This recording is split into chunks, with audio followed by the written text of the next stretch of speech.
You're listening to another episode of the Just Go Bike podcast, powered by RAGBRAI. This is the award-winning podcast where we are all about the culture of cycling, just for the fun of it. Your hosts are Murph from the Murphology podcast and AP from ParrotTalk. With tales from all over the nation, come for the bikes, stay for the fun, and leave with a smile. And now here is Murph. Hey, that's me. And AP. Hey, that's me. Well, hey, Murph. Hey there, AP. How's it going? Great. We have a special episode of the Just Go Bike podcast for you today.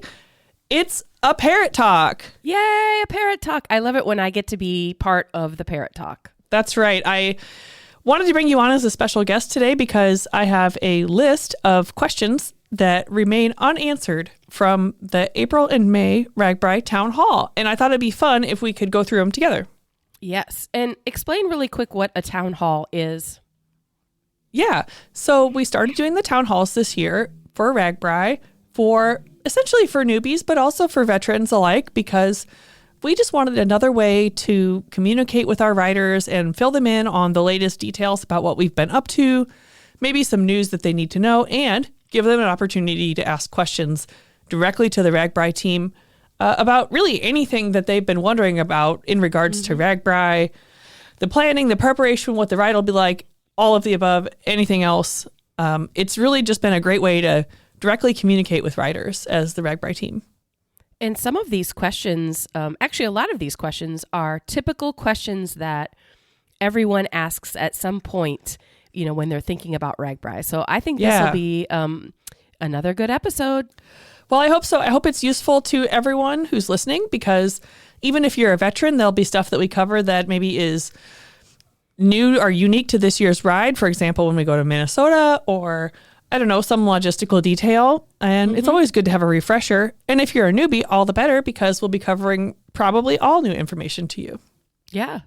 All right. Well, I have a list of said questions. So are you ready? Yep, I'm ready. Let's go. Fire away. Okay. So first question, what kind of temperature should I plan for? Ooh, I love this okay. question. And this actually is something that I pay attention to right before RAGBRAI starts, and it helps me figure out my last minute packing add-ons. Yeah. Excuse me, I was going to answer the questions.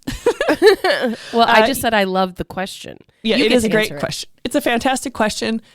Iowa is one of those states where the temperature can vary quite a bit, even in the summertime. You can, especially by weather, we get a lot of rain and storms randomly throughout the summer, although usually about only one day per week during RAGBRAI. And rain will make it a lot chillier. So when it's rainy and chilly and windy, maybe it could get down to 50 degrees with the wind chill. Yeah. And when you're sleeping in a tent, that's a big deal. That's pretty chilly. So I would plan for that by bringing a heavy sweatshirt or some kind of sweatshirt to wear while you're in your tent at night, and maybe even a sleeping bag. And then for on the bike, I would prepare for that by bringing a nice rain jacket, and maybe even a pair of socks in a plastic bag, so you always have a nice dry pair of socks with you. And I always throw a little packet of, like a hot hands packet, one of those little packets you can open up and they heat you up. You may never use it throughout the ride, but they weigh almost nothing. And if you encounter one of those really chilly days, you'll be so happy to have it. Excellent. Yeah. So then on the other side of the scale, RAGBRAI can also get very, very, very hot. I think for the 50th RAGBRAI, it was extremely hot all week. I mean, temperatures of up to 100 degrees, maybe a little bit more than that. I mean, it was hot. And more than the heat, it's the humidity. It gets very, very humid in Iowa. So to prepare for that, well, I would practice riding in the heat if at all possible. I would always make sure that you have sunscreen on you, and I would make sure that you have a really good plan for drinking some kind of hydrating liquid if you're not good about drinking just naturally. So every 10 minutes, or have an alarm on your watch, or have a buddy system or something like that. That's a good one. Yeah. I always, when I was camping, would take a little portable fan that was either battery operated or you could recharge it. So I'll put a link in our show notes to just a fan that it's really cheap. It's on Amazon, that it would be perfect to throw in your tent, because moving air just gives you a little bit of a extra edge. Yeah. So, I mean, it's kind of a vague answer to that question, but you can encounter almost anything temperature-wise on RAGBRAI. So, like you said, check the weather about a week before the ride. Once you start getting into that 10-day forecast, you can really get a good idea of what you might be facing during RAGBRAI. But at the end of the day, it's an outdoor event, and you never know what's going to happen when you're outdoors. It's part of the adventure, so just try to embrace that. And it is okay to bring just one long sleeve or one sweatshirt and wear it multiple times, because that's right. You don't want to pack for, a different outfit for every night, because that will add up pretty quick, and that gets your bag so heavy. I would bring one single long sleeve shirt and one single pair of pants. That would be my advice. Yeah. Okay, so kind of connected with that, somebody asked, is there a daily plan in case of tornadoes? Well, in short, yes, there is. Every single town will have a disaster management plan, and tornadoes are a part of that, because tornadoes are unfortunately a part of life in Iowa during the summertime. So the first thing that I would do is to download an app called My App, and it is a official RAGBRAI weather app. And so it will give you up-to-the-minute updates if there is some sort of weather, and it will go straight to your cell phone. So usually during RAGBRAI, calls have a difficult time going through because of the congestion of cell towers, but texts have an easier time getting through, especially emergency texts. So it's a great way to stay on top of emergency situations during RAGBRAI. Obviously, the normal sirens will be sounding, things like that. If you are riding your bike during a storm and you're on the road, obviously it may be more difficult to find shelter. I would recommend looking for a nearby farmhouse or a barn or any established building that you might be able to gain access to. If you are truly out in the middle of a field, which has happened to me before when there is weather, then cover your head with your hands and crouch down. I think they say to crouch in a ditch and cover your head. I think the lowest place. You definitely don't want to be by trees. Yes. So try to be in an open space, even though you're going to get drenched, but you're less likely to be hit by lightning in that kind of scenario. Yeah. And just, put it in your head that, if there's 15,000 or 20,000 riders, there's absolutely no way if a tornado siren goes off that some bus is going to magically pull up and get you to safety and shelter. So you have to kind of have in your own mind, what am I going to do if I'm out here and this happens? Yeah. Now, chances are pretty slim that anything will happen, but it has happened on RAGBRAI. Yeah. And, if you're in a town and you look up and it looks like there may be weather, maybe just ensure that it's not going to be hitting the area before you are able to make it to another town. So you try not to get caught. If there is weather in the overnight towns, like say in the middle of the night, that's something that's happened to me multiple times. I'm sure to you as well. It's always kind of exciting because, you're out in the middle of a field in a tent during a storm. It's not usual. Each town will have their own emergency management plan, and they'll be sure to post it to their Facebook. We'll post it to our Facebook. We'll send out an official email. We'll send out the text message on the app. We will really try to communicate with you as much as possible about what is happening. By and large, what usually happens, and this is just sort of a generic way to say it, based on many experiences, is somebody will come by your tent with a bullhorn and they'll say, hey, there's a tornado. You better get to the shelter location. And every single official campground will have an official shelter location. So you'll be able to go to, say, like a high school gym and weather out the storm in there. Maybe bring along a sleeping bag and your alarm clock, and you can just sleep in the gym. And maybe a pair of earplugs. And definitely a pair of earplugs. You may even want to go so far as to have a little tiny bag in your suitcase that has a phone charger, earplugs, and I don't know, a camping blanket that you could easily grab out of your tent and run into a shelter if you needed to.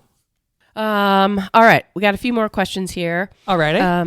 Do people typically clean their gear throughout the week, or do they bring fresh kits for every day of riding? So it depends on how many kits that you have, how many you own. Ideally, in a perfect world, you'd bring 7 kits for 7 days of riding. And when I was able to do that, I would put each day's kit or whatever I planned to wear for that day in a little Ziploc bag and then use my next day's clothes as my pillow the night before. So A, I could find it when I wake up in the middle of the night, and B, I didn't have to pack a pillow. So I'd just throw it into a little pillowcase or something. Smart. There you go. So ideally, that's what you do. If you need to do laundry in the middle of the week, if you only have so many kits, 2 or 3 kits that you would bring with you, you can easily do laundry by bringing with you a gallon-sized Ziploc bag and a travel-sized packet of laundry detergent. Mm-hmm. Now, just word to the wise, don't bring like a Tide Pod. Bring like a packet of liquid detergent because the Tide Pod's not going to dissolve in your little Ziploc washing machine. Mm-hmm. Mm-hmm. So you can just sort of dump in the detergent, mix it up, and it's pretty easy to find access to a hose or a spigot on RAGBRAI to be able to do this kind of thing.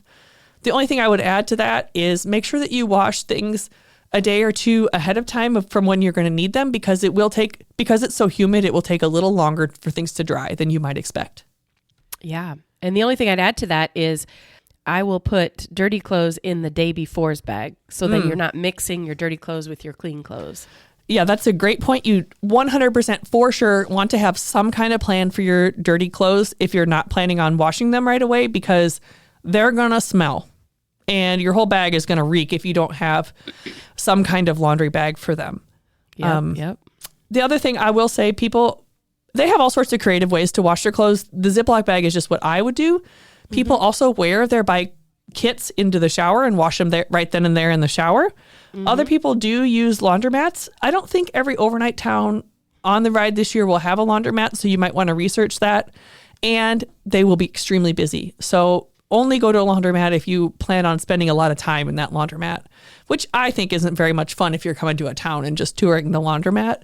I think I would much rather hang out in my tent and watch my clothes dry on the line while I'm chatting with my fellow riders. Okay, next one. With limited cell service, what's the best way to find our support folks in the meetup towns? This is a very commonly asked question. Yeah. And, I've never had a support driver, an individual support driver while I was riding RAGBRAI. I would assume that you would need to have a plan ahead of time. Say, I will always be on the left side of the road, or have your driver come park somewhere and walk down to the RAGBRAI route and watch for you, or have a sign. A lot of people have signage. Murph, how would you answer this question? Similar. I would just make sure ahead of time, like you could look at Google Maps, find maybe a church or fire station or some structure that exists in the town and say, go find, once you bike into town, go find the Dairy Queen, and I will be somewhere close to the Dairy Queen waiting for you. Oh, that's a very good way to answer that. Yeah. Especially Dairy Queen, right? I love that. Yeah. Above all, do not rely on cell phones because they will, especially in the smaller towns, they will suddenly stop working during RAGBRAI because of the number of people. And guess what? Way back when, RAGBRAI existed and flourished when we didn't even have cell phones. So somehow we made it. We found each other each day and we still had a blast. So it can happen. That's right. Okay, ready for the next one? I'm ready. Do most of the vendors accept credit cards? Ooh, I would say these days, yes. I would say, however, many do not. It's maybe, I don't know what the ratio is, but I would always be prepared with cash. Mm-hmm. For the vendors that you'll see alongside of the road during RAGBRAI. Have maybe one credit or debit card and mostly cash. For the RAGBRAI merchandise trailers, and if you were going to buy a day pass on the ride, that is 100% credit card. But we're privileged enough to have internet access during the ride, so we're able to make that happen. Not every vendor will be able to have that. So I say it's always a good idea to have extra cash with you on the ride. I agree. And a lot of the more popular or the vendors that are here every year, they do have access to accept credit cards. Yeah. So I always have both with me, both cash and credit cards. if you do plan on bringing a credit card with you on RAGBRAI, make sure you contact your bank, especially if you're not from Iowa, and let them know that you'll be traveling to Iowa and making purchases in places where you wouldn't normally be, because we run into that a lot where people's credit cards are turned off because the bank thinks that it's fraud. So just kind of a word to the wise for any traveling you do. Okay, here's my own question. I just am curious what you would say, AP. But let's say I decide to bring $500 cash because I want to, spend, let's say, $60-$70 a day. Okay. What would you do, AP, if you were out there riding? Would you carry that entire $500 on you the whole time? Or what would you do to keep your money safe? I would take 1 day's worth of money with me and leave the rest in my bag. Theft from a duffel bag is pretty unlikely because of the way that we manage duffel bags. Sure, it's possible. Yeah, but I just, for safety's sake, I'd rather not take the whole thing with me. Yeah. When I was a rider, I would have a little envelope for each day. You could even put it in with your kit for each day if you wanted. But then I would also have just a backup $20 bill and maybe even a credit card in my bike bag at all times, because I've also been in the situation where I took off from my campsite and forgot all my cash and had to rely on hoping to find people who would help me out during the ride. And obviously everything worked out okay, but ever since then, I've always brought a little extra cash with me just in case.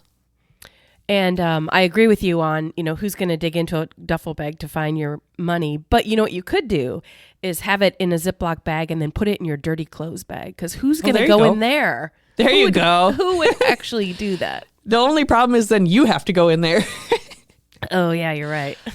I would say that I would avoid relying upon ATM machines throughout the whole week. Obviously, they're a great backup plan, but they tend to run out of cash if you try to use them toward the end of the day because they're set up for normal everyday farm life out in the countryside, usually, in a small, quiet Casey's, not for 20,000 people per day. So Right. Okay, good. Okay, I have a couple more. Let's do a couple more. All right, lay it on me. So somebody's asking about top tube stickers. Okay. So first of all, can you define what a top tube sticker is? And then secondly, if RAGBRAI will have them available. Yeah, they're kind of a cool thing that I've really only ever seen on RAGBRAI, but it is a sticker that literally goes on the top tube of your bicycle. So when you're riding, you can look down at the top of your bicycle and see this sticker. And the sticker has the mileage for every day, the distance between towns, and maybe even the elevation. But basically, it's a list of where you'll be riding for each day of RAGBRAI. And we will have them again this year for RAGBRAI. You can find them at the expo in Orange City this year. Okay, cool. And I wear glasses, so seeing the top tube sticker while I'm biking is a little bit of a challenge, but I reference it a lot each day I will get to a town and be like, okay, I'm in this town, and now it looks like we have 7 miles, 11 miles, and 12 till we get to, the end town or the camping town. So I use mine all the time. Yeah, it's a really great way to think about the mileage for every day, especially if a 60 or 70 mile day is daunting to you. You can just break it up into 10 to 15 mile segments. Oh, well, I can do 11 miles. That's no problem. And then you go to the next town and you say, oh, well, I can do 6.5 miles. And then you go to the next town and all of a sudden you're in the overnight town. It really helps break it down. Sure. Yeah. Okay, let's go into a little bit about camping or RVs or both. Okay. Alrighty. Let's see. People want to know about camping or accommodations if there's an option on the Friday before RAGBRAI, because RAGBRAI starts on a Sunday, but the big expo is on Saturday. Yeah. So what do people do if they're coming in actually Friday? Sure. You can still camp in Orange City if you like. We'll have a map ahead of time. I think it'll be late June when we publish the overnight town maps, and you'll be able to see where the main campground is. So you just head on down over there and set up camp. Now, the baggage truck won't be open because you won't be moving anywhere for a couple days. But you can kind of camp wherever you like in that main campground. It should be open for you. I remember a couple years ago when you and I were in, I think, Sioux City early, and we went and saw a bunch of the campers down they were able to camp right on the river. Right. Yeah, right on the river. It was pretty cool. Since you said the river, so Orange City is where we're starting RAGBRAI this year. And the river, the Missouri River, does not actually run through or next to Orange City. Yes. So I know we've brought this up several times on this podcast, and you guys have on your town halls. But what are we going to do for people who really like to dip their tire before the ride, and then, of course, at the Mississippi River at the end of the ride? Yeah. Well, Orange City knows that it's really important to riders to dip in the Missouri River, or for many riders. So they've made a plan, and you have two options. One is they will bring Missouri River water to Orange City, and they'll essentially have a large cattle trough where you can dip there and take your photo op. And it's really usually kind of a fun time where they have just sort of a nice backdrop to take your photo, and you don't have to worry about getting muddy or buggy or anything. So it's actually a great option. I think their other option is that they'll have a planned bike ride out there to the river. You can find information about this specifically on the Orange City RAGBRAI website. If you just put Orange City RAGBRAI into your search engine, it'll come right up. And as a RAGBRAI employee, can you answer this question? Sure. Are you required to dip your tire in each of the rivers? There's no requirement to dip your tire. It is purely a tradition. Okay. And in fact, I myself will sometimes skip the Missouri tire dip because it is far away and do the Mississippi tire dip. For those of you who don't know what we're talking about, a tire dip is a tradition from RAGBRAI from the very beginning, where obviously RAGBRAI is a ride from the west side of the state to the east side of the state, and Iowa is bordered by the Missouri and the Mississippi River. So to ceremonially start the ride, you dip one tire in the Missouri, and then you ride all the way across the state and you dip your other tire in the Mississippi. So it's a really nice bookend to your ride. It's a great tradition. Yeah. Okay, let's do one more. Let me see if I can get a good one. Maybe you'll have one more after my one more. Okay. But can you explain what the Karras Century Loop is? Yeah, I sure can. First of all, John Karras was the co-founder of RAGBRAI along with Donald Call. So the name Karras comes from him, and he was known for putting a mandatory 100-mile day within RAGBRAI. Now, we don't have that anymore because it was not, for obvious reasons, it was not super popular.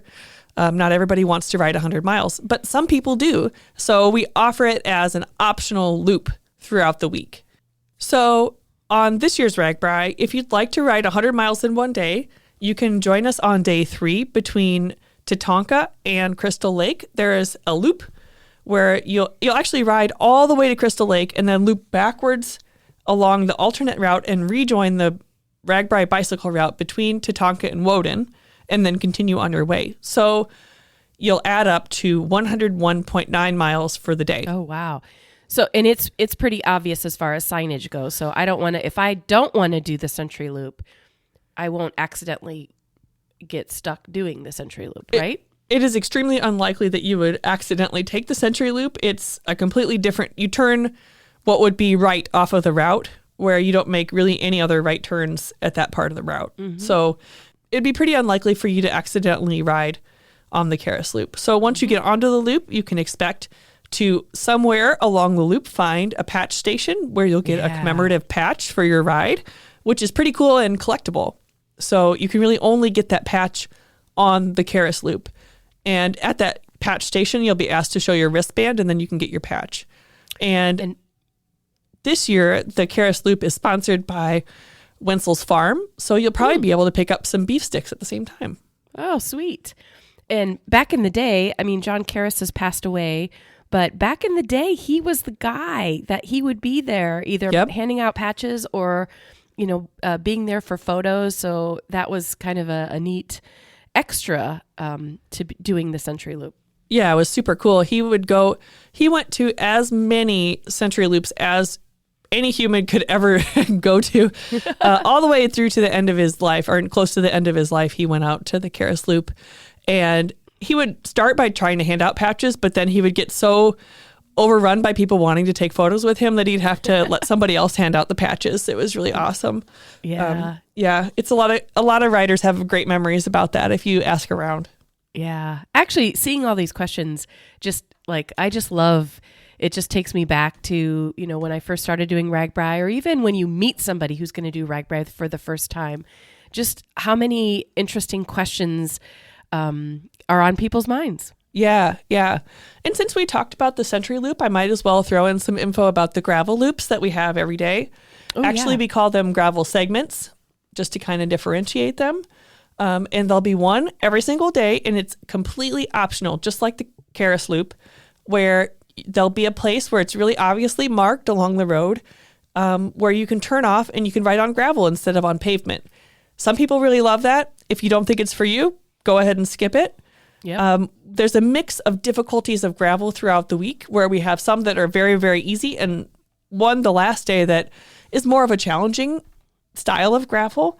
If you're interested in it and you're not really sure what it would be like, what to expect, we will have a report every day on the RAGBRAI route inspection, where we review the gravel from each day. The RAGBRAI route inspection is where a select group of riders ride the actual RAGBRAI route ahead of time. So keep an eye out for information or reports back from the pre-ride early June.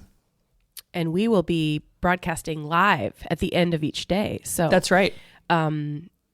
Doesn't mean that you'll hear us live, but you will hear us at the end of our day, kind of recapping. Yeah, so that's all exciting. We just announced the gravel routes, so you can find them on ragbrai.com/route. It has all the information about all the loops, all the segments, all the standard routes, everything you could want to know. And we're starting to build in more information about all the different towns. So keep an eye on that page. We update it a lot. And at the time of this, when this goes live, we're at what? Almost 70, under 75 days till That's RAGBRAI. Right, under 75 days till RAGBRAI. So wow, we're getting down to crunch time. Yeah, we are.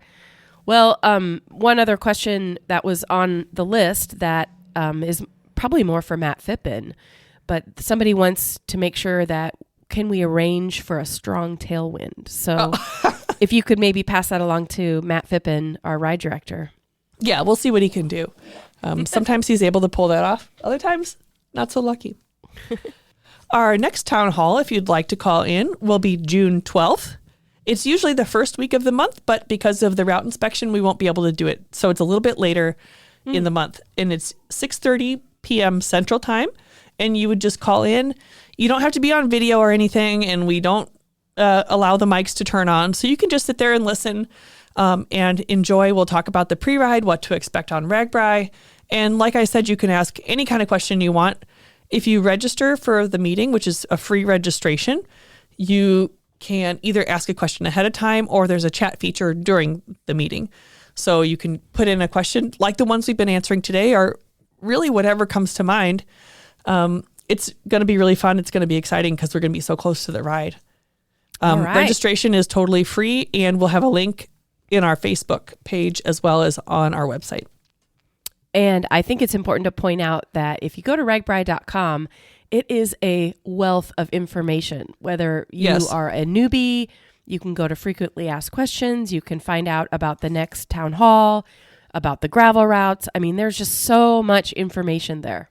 A certain podcast has a page on the website. Yes, it does. We've been working really hard to make the ragbrai.com website be more functional for riders, have more information that's easier to find. So I hope you find it really useful to you, especially as we get closer to the ride and are able to really stock all the information there on the site. Awesome. Well, everybody, thank you for listening to this week's Parrot Talk. It's been great answering your questions from the April and May town halls. If you have questions that you'd like to ask us for the podcast, you can reach out to us at justgobikepodcast@gmail.com or on any of our social media platforms on Facebook, Twitter, and Instagram at Just Go Bike. Please let us know. We'd love to hear your questions or any comments or really anything else you'd like to talk about regarding cycling. So, squawk at us. Well, listeners, that is it for today. We want to thank you for tuning in to listen to the Just Go Bike podcast. If you would like to contact Murph and AP with a comment about the podcast or maybe even you have a topic in mind.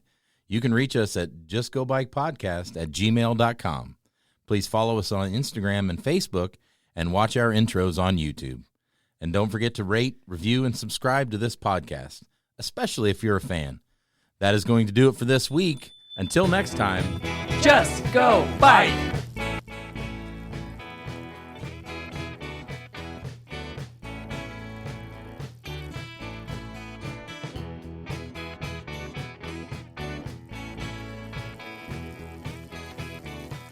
Theme song by Ryan Steer, logo by Suzanne Milosevic, produced by Kathy Murphy, social media by Andrea Parrott, intro by Pumpkin. Until next time, just go bike.